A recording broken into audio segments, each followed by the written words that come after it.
এখন 5টার সময় অনুকূল ঠাকুরের আশ্রমের এখানে এসেছি।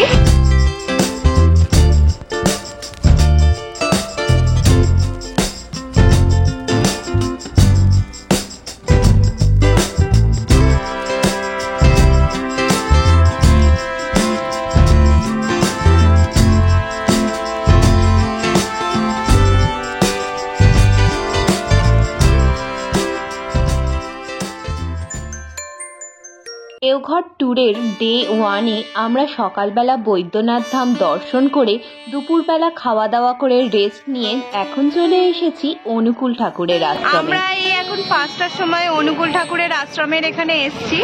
5টা বাজে। ভেতরে হচ্ছে ছবি তোলা নিষেধ, তো বাইরে থেকে যতটা পারছি তুলে নিচ্ছি।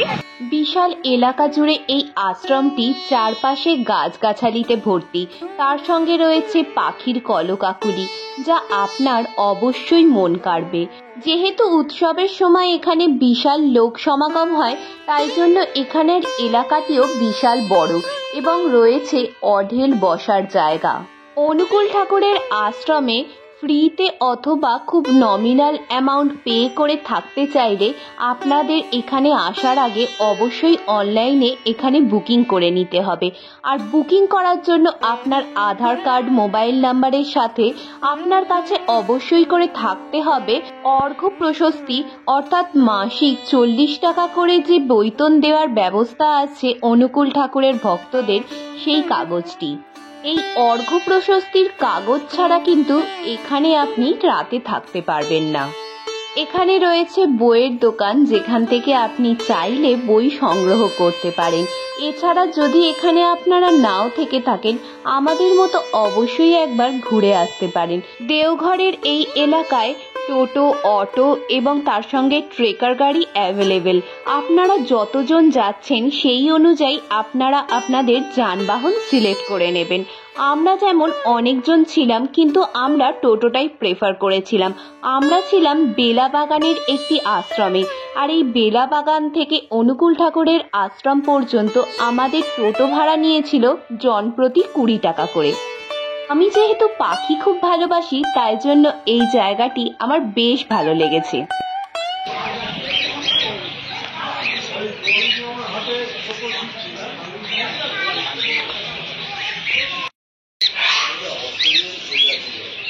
পাখি ছাড়াও এখানে রয়েছে ঘোড়া এবং রয়েছে খরগোশও। এরপর আমাদের চোখে পড়ল সেই ঐতিহাসিক গাড়ি, যে গাড়িতে করে কিনা স্বয়ং অনুকূল ঠাকুর যাতায়াত করতেন, অনুকূল ঠাকুরের গাড়ি। এখানে বেশ সাজানো গোছানো পার্কের মতো জায়গা আছে, আর রয়েছে অনেক বসার জায়গা, এবং প্রত্যেকটা জায়গাতেই আপনাদের চোখে পড়বে অনুকূল ঠাকুরের বাণী, সেগুলি বিভিন্ন ভাষায় লেখা। এই পার্কটিতে কিছুক্ষণ বসে থাকার পর সন্ধ্যা নামলো, আর সেই সঙ্গেই এখানে উপস্থিত সকল ভক্তদের একসাথে সন্ধ্যাকালীন নাম গান কীর্তনও শুরু হলো।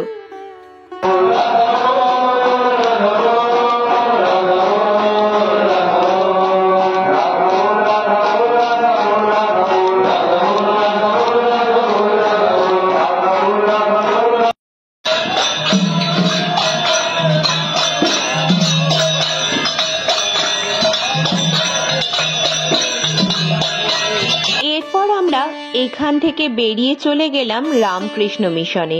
রামকৃষ্ণ মিশনেও আপনারা চাইলে থাকতে পারেন।